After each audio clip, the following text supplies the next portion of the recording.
My name is Annie J. Moore,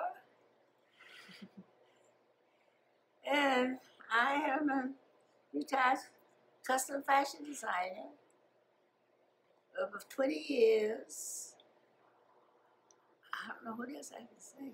How old you are? I'm 99 years old.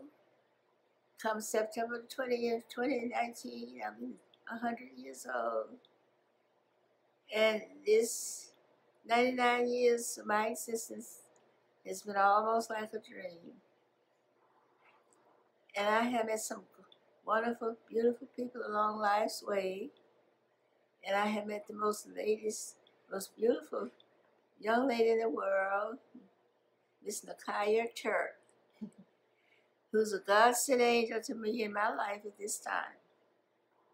And I'm so thankful and overflow with joy, and she brings so much joy and life to me. I was blessed to finish Spelman College after graduating from high school in 1938, graduated from Spelman in 1943, and I've been blessed to attend many of our class reunions for Spelman. The latest was this year, and I'm overwhelmed with the financial response that came from all of the different directions, over $1 million of Spelman, my Spelman sisters giving back to Spelman. Do you love your Spelman sisters, Miss Annie?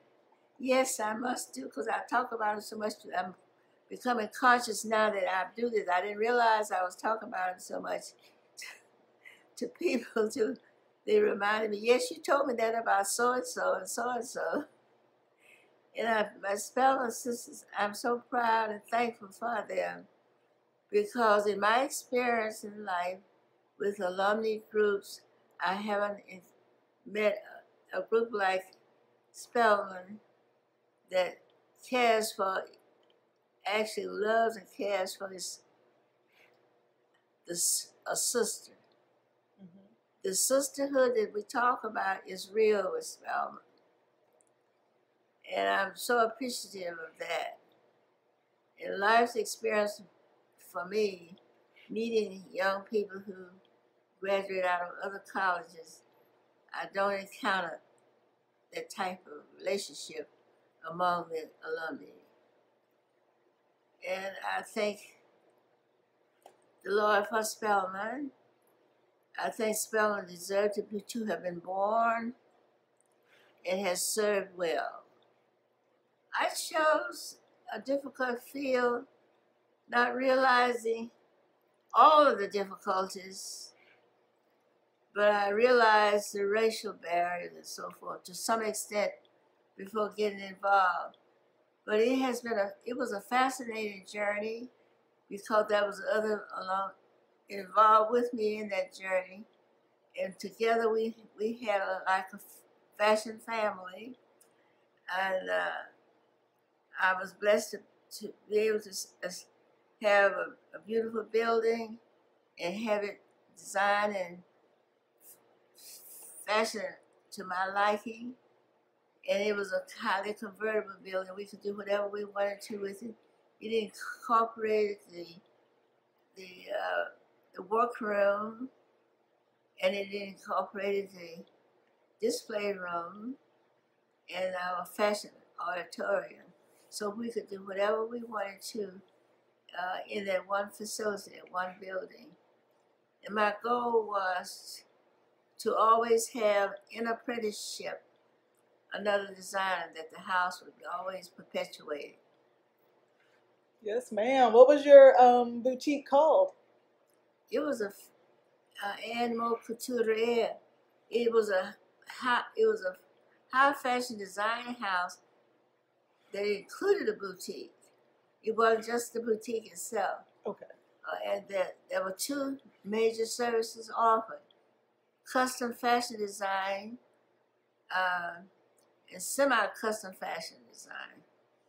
By this custom fashion design, a lady would come and we'd take her on with the idea of working with her over a period of time.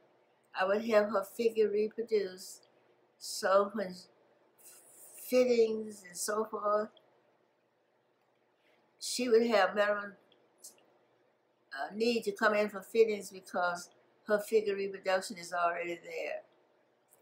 And that was one unique thing, one unique service we had to offer. Miss Annie, what's your secret to living 99 years?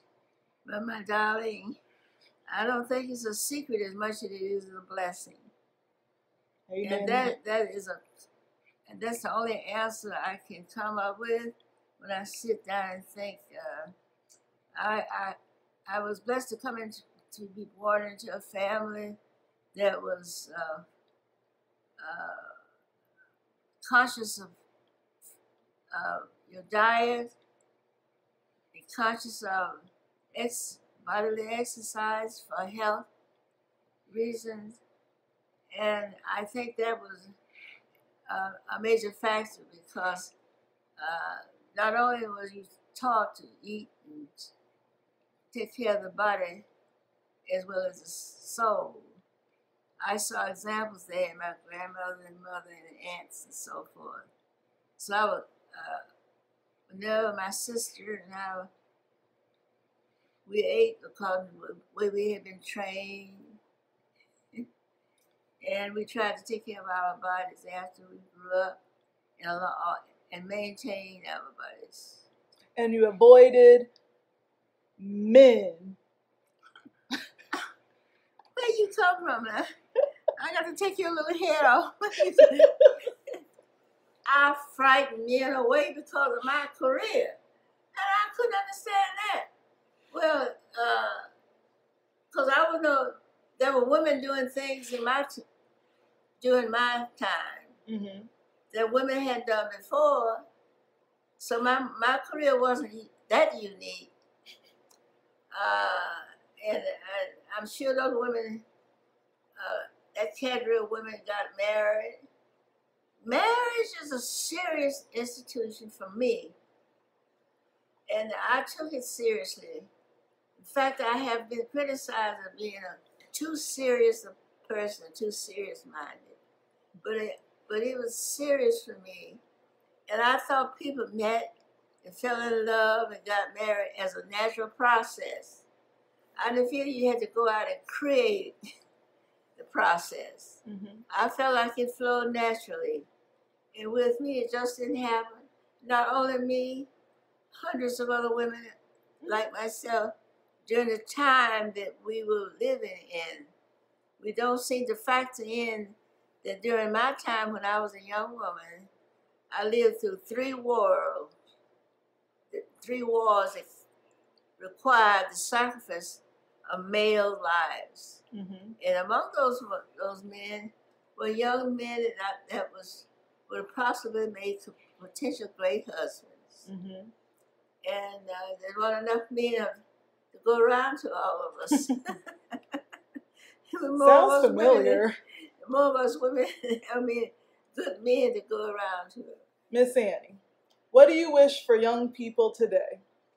Oh, I wish the best for young people today. And I think the world today owes the young people the best because they did not create the world that they were born into. They were handed the world that they were born into. And I think we may have failed them in many areas and in many instances in life, what we handed down to them. But my faith is still strong in young people. They're as fine as any of God's creations has ever been. They didn't create the world that they were born into. They have come into this world by other forces. They didn't create the world. As an elderly person, we owe it to the next generation to hand in the best possible world. Amen. Great, Miss Annie. Say bye to the people. Say au revoir. Goodbye.